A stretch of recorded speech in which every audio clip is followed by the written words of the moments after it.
وأحسن منك لم تر قط عيني وأجمل منك لم تلد النساء خلقت مبرأ من كل عيب خلقت مبرأ من كل عيب كأنك قد خلقت كما تشاء كتاب أنزلناه إليك مبارك ليدبروا آياته وليتذكر أولو الألباب. یہ کتاب برکت والی ہے جسے ہم نے آپ کی طرف نازل فرمایا ہے تاکہ دانش مند لوگ اس کی آیتوں میں غور و فکر کریں اور نصیحت حاصل کریں. اعوذ باللہ من الشیطان الرجیم. بسم اللہ الرحمن الرحیم. سامعین کرام، سورہ کہف آیت نمبر 1. آج کے درس کا ایک ہی موضوع ہے اور وہ یہ ہے، کیا ہمارے دل ٹیڑھے ہو چکے ہیں؟ اس کے ساتھ ہی سامعین اکرام گزشتہ درس کی دہرائی سے آج کا سبق شروع کرتے ہیں. بسم اللہ الرحمن الرحیم. اللہ کے نام سے شروع جو نہایت مہربان ہمیشہ رحم فرمانے والا ہے. قل ادعوا اللہ او ادعوا الرحمن ایما تدعوا فله الاسماء الحسنى ولا تجهر بصلاتك ولا تخافت بها وابتغ بين ذلك سبيلا. فرما دیجئے کہ اللہ کو پکارو یا رحمان کو پکارو، جس نام سے بھی پکارتے ہو سب اچھے نام اسی کے ہیں، اور نہ اپنی نماز میں قرات بلند آواز سے کریں اور نہ بالکل آہستہ پڑھیں، اور دونوں کے درمیان معتدل راستہ اختیار فرمائیں. وقل الحمد لله الذي لم يتخذ ولدا ولم يكن له شريك في الملك ولم يكن له ولي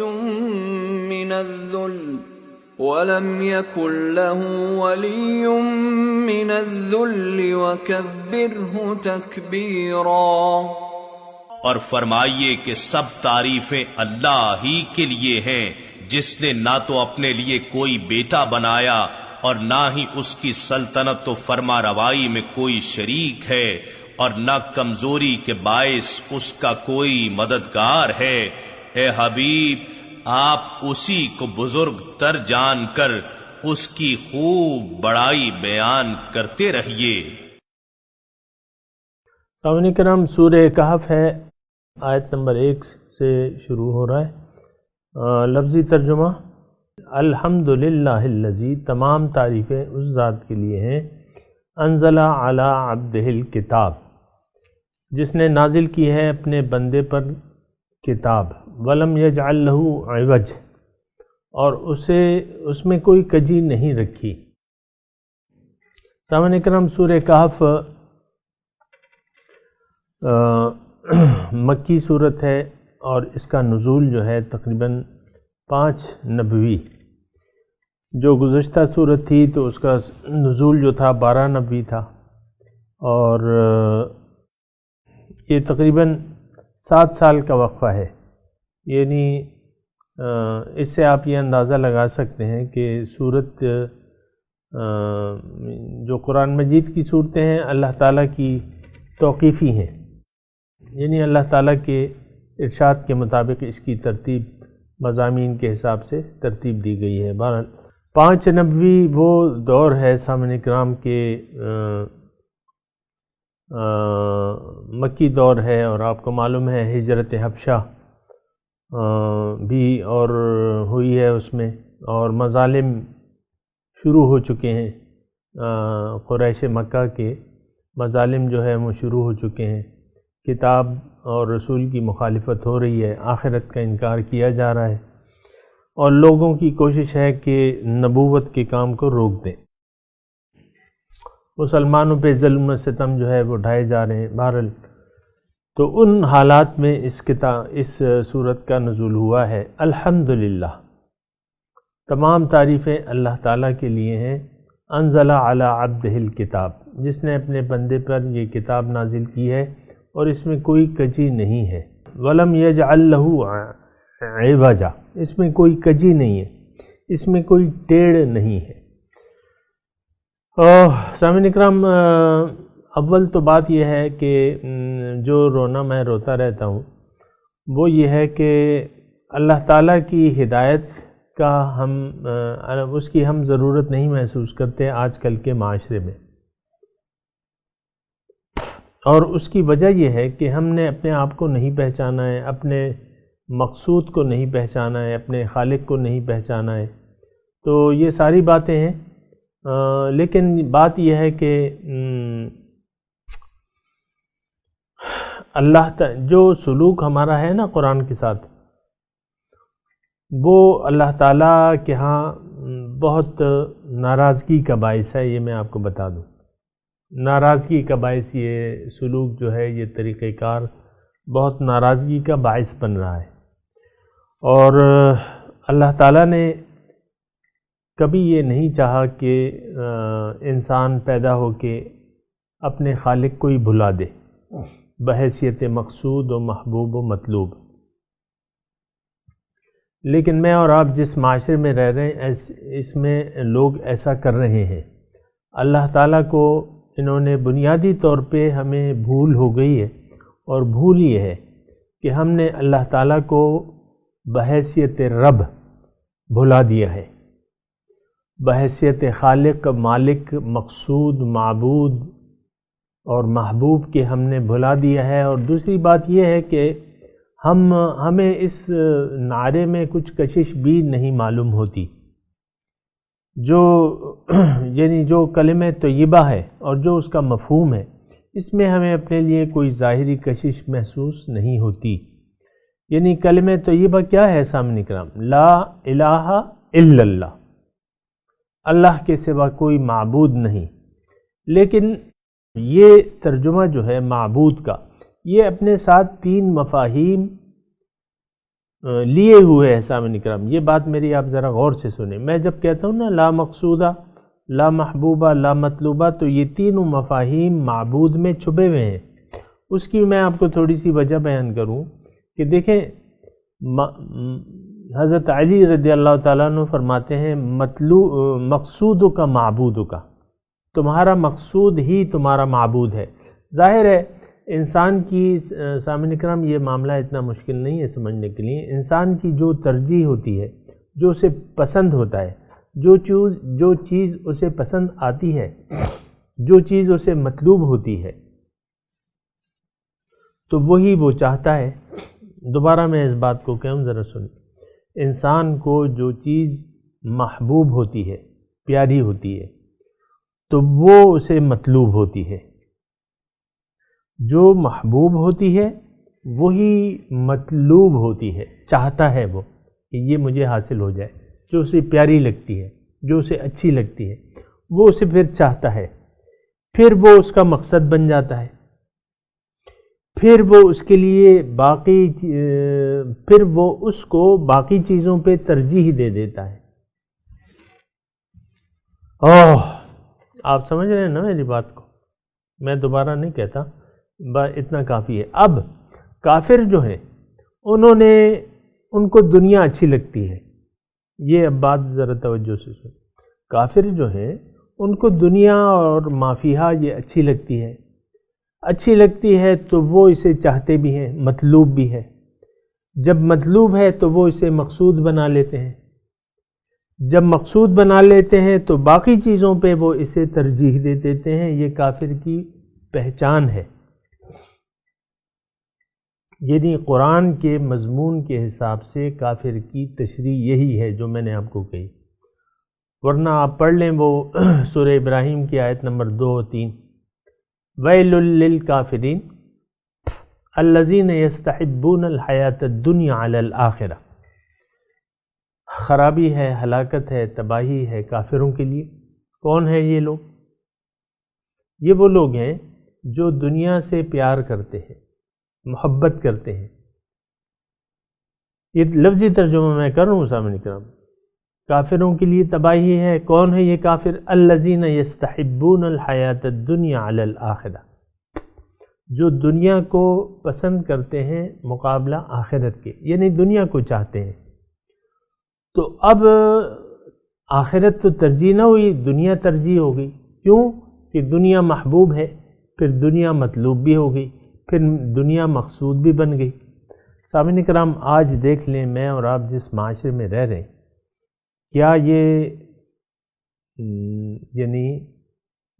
کیا یہ مومنوں کا معاشرہ ہے کہ کافروں کا معاشرہ ہے؟ یعنی یہ الفاظ ذرا آپ کو سخت لگیں گے، چلیں میں نرم کر دیتا ہوں۔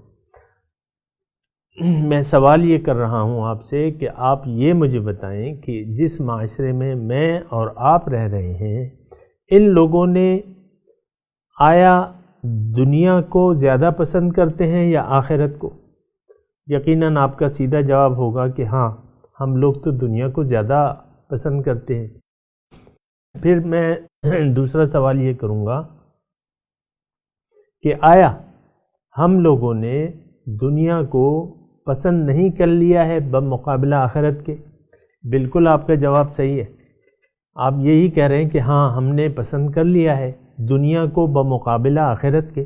اور اس پہ میں آپ سے اگر دلیل مانگوں تو آپ مجھے بتائیں گے کہ ہاں یہ دیکھ لو معاشرے کو، ہر جگہ رشوت ہے، کرپشن ہے، سود ہے، اور تمام برائیاں جو کسی معاشرے میں ہوتی ہیں وہ اس میں موجود ہیں۔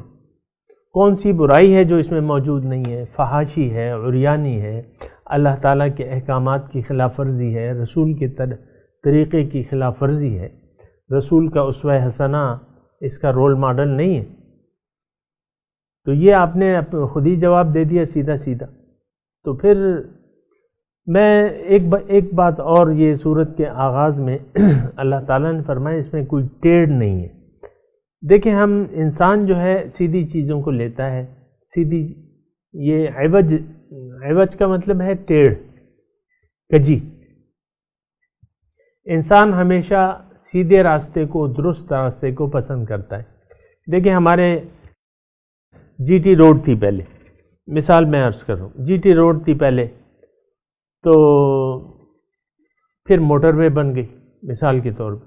اب دیکھیں ٹریفک کا بہاؤ جو ہے، ٹریفک اپنے لیے موٹر وے کو پسند کرتی ہے، جس میں کوئی کجی نہیں ہے، جس میں آپ بریک استعمال ہی نہیں کرتے۔ جو آپ موٹر وے پہ گاڑی چلانا شروع کرتے ہیں تو الا ماشاءاللہ آپ بریک نہیں لگاتے، یہاں تک کہ وہ آپ کی منزل آ جاتی ہے، بالکل سیدھی سڑک، موٹر وے بالکل سیدھی، اس میں کوئی کجی نہیں ہے، اس میں کوئی یو ٹرن نہیں ہے، اس میں کوئی مڑنا، دائیں بائیں مڑنا نہیں ہے، بالکل سیدھی۔ میں نے تو جو بھی موٹر وے دیکھی ہیں، یہ M1 جو ہے، M1 ہے، M2 ہے، یہ ساری بالکل سیدھی ہیں، ایک منزل سے بالکل سیدھے راستے کی طرف جاتی ہیں۔ اب ظاہر ہے لوگ کون سا راستہ پسند کرتے ہیں، آپ مجھے بتائیں۔ جی بالکل درست جواب ہے آپ کا، لوگ موٹر وے پہ سفر کرنے کو ترجیح دیتے ہیں۔ کیوں؟ کہ اس میں کوئی ٹیڑھ نہیں ہے۔ اب قرآن پہ ہم عمل نہیں کر رہے اور نہ عمل کرنے کو تیار ہیں۔ قرآن ایک راستہ بتاتا ہے، ہم سمجھتے ہیں کہ اس میں بہت سے ٹیڑھ ہے، بہت سی کجی ہے۔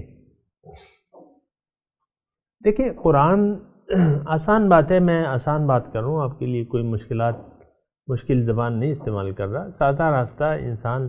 دیکھیں ایک راستہ بھول بھلیوں میں جو جاتا ہے اس کی نسبت سے دوسرا راستہ جو سیدھا ہے، جس میں کوئی ٹیڑھ نہیں ہے، آپ پسند کرتے ہیں اس راستے کو۔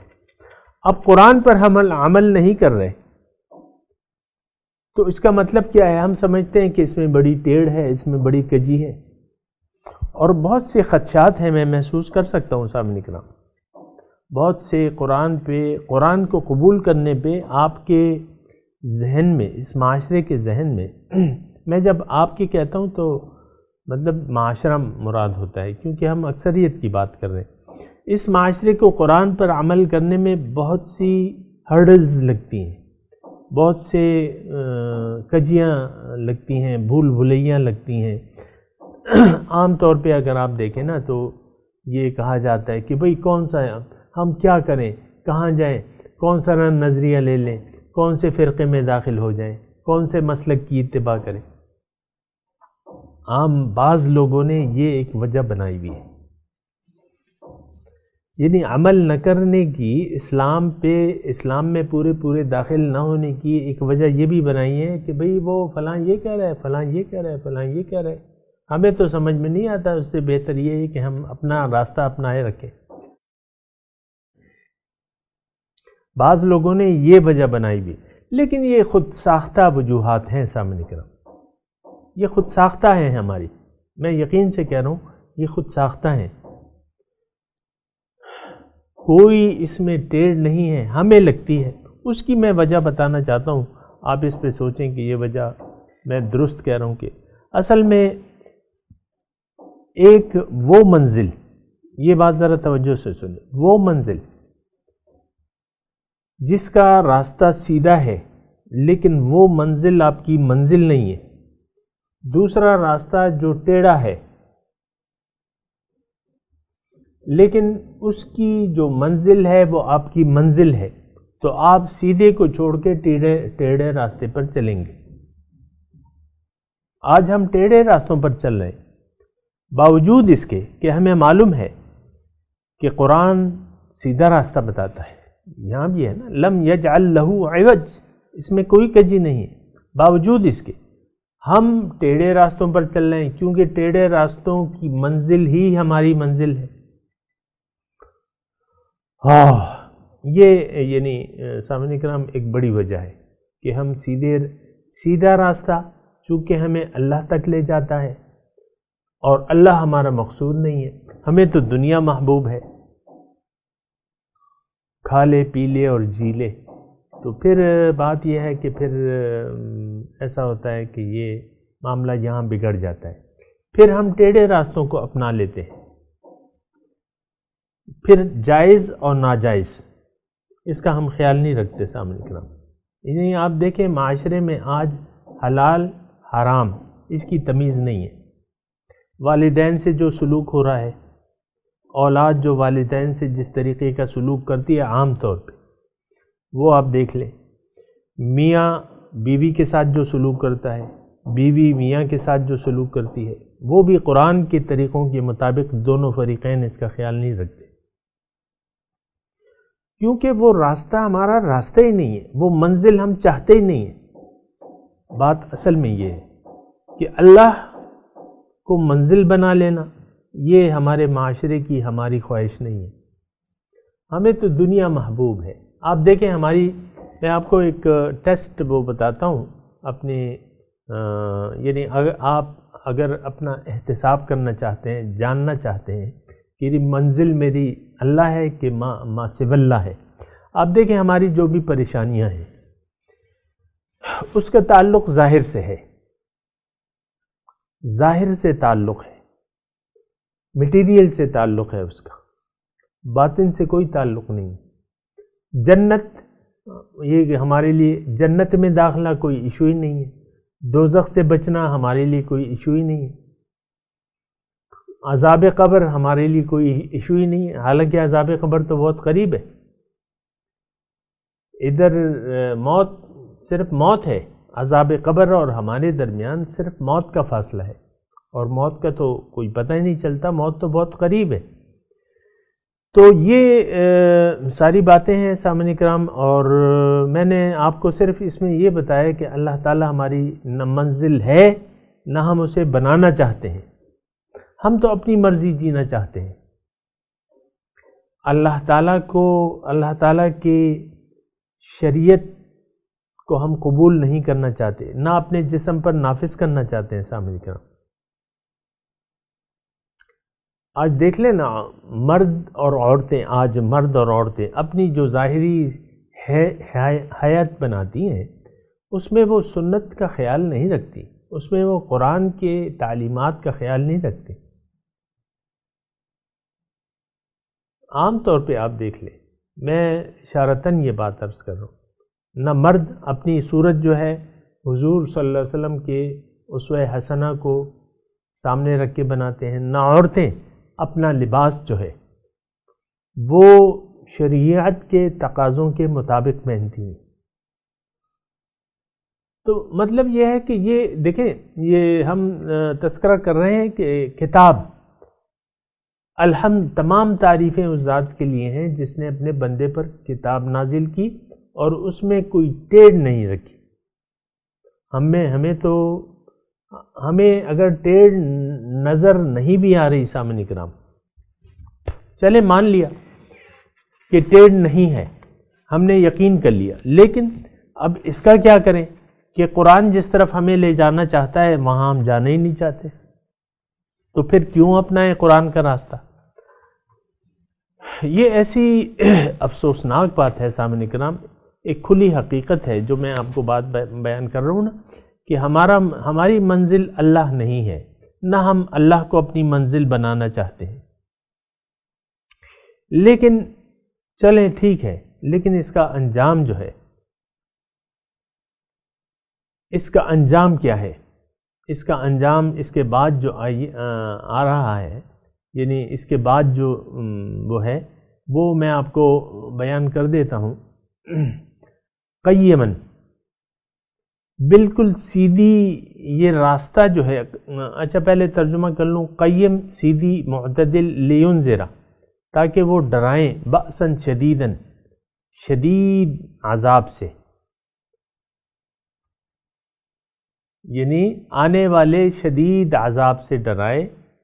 اس کے دو مقاصد ہیں، لینذر بأساً شدیدا من لدنہ، اللہ تعالیٰ کی طرف سے جو شدید عذاب ہوگا اس عذاب سے ڈرایا جائے۔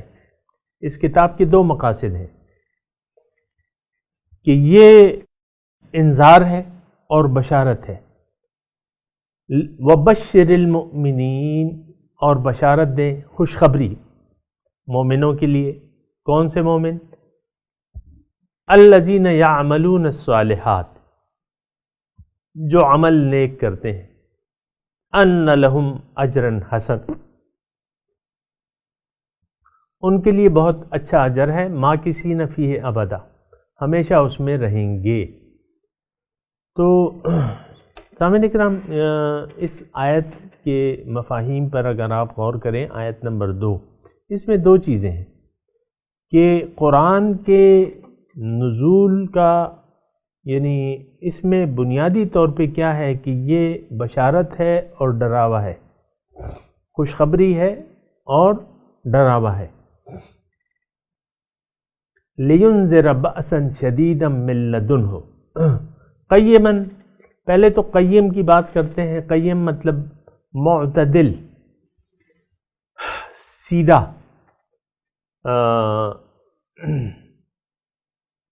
سیدھا اور معتدل، تو یہ دونوں معنی، مطلب یہ عوج کے تھوڑی سی تفصیل ہے کہ یہ بالکل سیدھا ہے اور معتدل ہے، درمیانی راستہ ہے۔ اور یہ اگر دوسری جگہ یہ آیت آپ دیکھیں تو ان ھذا القرآن یہدی للتی ہی اقوم، وہ سب سے سیدھا ہے، اقوم، معتدل ہے۔ قیم یہ بھی اسی کا ایک صیغہ ہے سامعین کرام، بالکل سیدھا اور بالکل صحیح اور معتدل، قیم کے معنی میں ہے سامعین کرام۔ تو بات یہ ہے سامعین کرام کہ سیدھا راستہ، معتدل راستے کے علاوہ باقی راستے جو ہیں وہ انتہا پرستی کی طرف آپ کو لے جاتے ہیں، وہ معتدل نہیں ہے۔ تو یہ قرآن جو ہمیں راستہ بتاتا ہے یہ بالکل سیدھا ہے اور معتدل ہے، قیم۔ دیکھیں اس میں انسان جب یہ مضمون سمجھنا آج کل اتنا مشکل نہیں ہے۔ دیکھیں ایک مذہبی انتہا پسندی آپ دیکھ رہے ہیں معاشرے میں، بعض لوگ جو ہیں گمراہ ہو گئے ہیں، انہوں نے انتہا پسندی کا راستہ اختیار کر لیا ہے اور تشدد کا راستہ اپنا لیا ہے۔ ویسے بعض ایسے گروہ ہیں سامعین کرام، اور پورے، میں تو پاکستان کی بات کر رہا ہوں، پورے پاکستان میں ہیں جو تشدد کا راستہ اختیار کرتے ہیں، ظاہری طور پہ، یعنی جو جن کا عقیدہ ان کے خلاف ہے ان کے خلاف وہ بولتے بھی ہیں، الفاظ کی گولہ باری بھی کرتے ہیں۔ سامعین کرام، آپ دیکھیں نا، کفر اور شرک کی فیکٹریاں کھلی بھی ہیں، اپنے آپ کو صحیح کہتے ہیں، دوسروں کو بالکل گمراہ کہتے ہیں۔ وہ ظاہری انتہا پسندی ہے، دینی انتہا پسندی اس کو آپ کہہ لیں۔ پھر بعض لوگ جو ہیں وہ آپ دیکھ لیں جو انتہا پسند گروہ ہیں، یہ دیکھیں اس میں پھر درجات ہیں۔ اس میں بعض جو مثال کے طور پہ جو بم نہیں چلاتے یا گلے نہیں کاٹتے، تو وہ پھر یہ جو فتوے ہیں اور یہ تشدد والی تقریریں ہیں، مثال کے طور پہ عرض کر رہا ہوں، یا ایسے گروپ بن گئے کہ وہ مذہب کے نام پہ انتہا پسندی کی طرف لے جاتے ہیں۔ ٹھیک ہے، آپ ہتھیار نہیں اٹھاتے لیکن آپ تشدد پسند ہیں سامعین کرام۔ اچھا، دوسری طرف یعنی مذہبی انتہا پسندی ایک لے لیں آپ، پھر دوسری طرف اگر آپ لے لیں تو اس مذہب کو چھوڑ کے پھر آپ دنیا داری میں انتہا پسندی کی طرف لے جاتے ہیں، اور اس کا نتیجہ یہ ہوتا ہے کہ آپ دین کو بالکل یعنی اس کی باطن کو ترک کر دیتے ہیں۔ ظاہری چند علامات اور وہ آپ لے لیتے ہیں، مثال کے طور پہ آپ نماز، روزہ، حج، زکوٰۃ جو ہے بعض یہ قبول کر کے باقی آپ کی ساری توجہ جو ہے پھر ظاہر کی طرف ہو جاتی ہے۔ دین کے چند ظاہری علاماتوں کو قبول کر کے آپ کی باقی ساری توجہ دنیا داری کی طرف مرکوز ہو جاتی ہے۔ پھر اس میں یہ ہے کہ آپ کے اخلاق کی کوئی گارنٹی نہیں ہوتی، آپ کے اخلاق کی کوئی گارنٹی نہیں ہوتی کہ آپ کا اخلاق مطلب اس میں درست نہیں ہوتا۔ دونوں صورتوں میں اخلاق جو ہے، آپ کی زبان بھی کھلی رہتی ہے، دونوں صورتوں میں آپ کے اخلاق بھی بگڑے ہوئے ہوتے ہیں، دونوں صورتوں میں۔ سامعین کرام، میں آپ کو بتا رہا ہوں۔ تو پھر یہ ہے کہ یہ قرآن جو ہے وہ راستہ بتاتا ہے جس میں کوئی ٹیڑھ نہیں ہے، جس میں کوئی کجی نہیں ہے، جو بالکل سیدھا ہے اور معتدل ہے، اعتدال کا راستہ ہے سامعین کرام جی۔ تو بہرحال یہ انشاءاللہ اس پہ گفتگو جاری رہے گی، اور میں ابھی تلاوت کرتا ہوں ایک ہی آیت کی، آپ میرے ساتھ دہرائیے۔ اعوذ باللہ من الشیطان الرجیم، بسم اللہ الرحمن الرحیم، الحمد للہ الذی انزل علی عبدہ الکتاب ولم یجعل لہ عوجا۔ ترجمہ سنا دیجیے۔ الحمد للہ الذی، تمام تعریفیں اس اللہ کے لیے ہیں، انزل علی عبدہ الکتاب، جس نے نازل کی ہے اپنے بندے پر کتاب، ولم یجعل لہ عوجا، اور اس میں کوئی ٹیڑھ نہیں رکھی۔ سامعین کرام، اب اس آیت کی تلاوت اور ترجمہ سنتے ہیں۔ بسم اللہ الرحمن الرحیم۔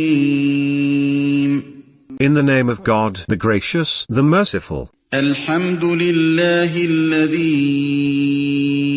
انزل على عبده الكتاب ولم يجعل له عوجا۔ Praise be to God, who revealed the book to his servant and allowed in it no distortion. اس کے ساتھ ہی آج کے درس کا وقت اختتام کو پہنچا۔ انشاءاللہ اگلے درس میں ملاقات ہوگی۔ وآخر دعوانا ان الحمد للہ رب العالمین، والسلام علیکم ورحمۃ اللہ وبرکاتہ۔